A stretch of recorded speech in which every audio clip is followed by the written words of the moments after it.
اٹھاؤ قرآن اور پڑھو وَلَقَدْ كَرَّمْنَا بَنِي آدم. قرآن نے ہر انسان کو عزت بخشی ہے.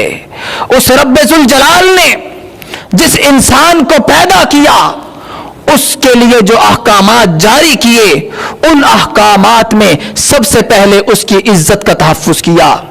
من قتل نفسا بغیر نفس او فساد فی الارض فکأنما قتل الناس جميعا. جس نے ایک شخص کا قتل کیا گویا کہ اس نے پوری انسانیت کا قتل کیا. من قتل نفسا، اب نفس کے اندر یہودی بھی آ گئے، مسلم بھی آ گئے، عیسائی بھی آ گئے، ہر مذہب کے لوگ آ گئے، اور قرآن کسی بھی نفس کو کسی بھی شخص کو قتل کرنے کی اجازت نہیں دیتا.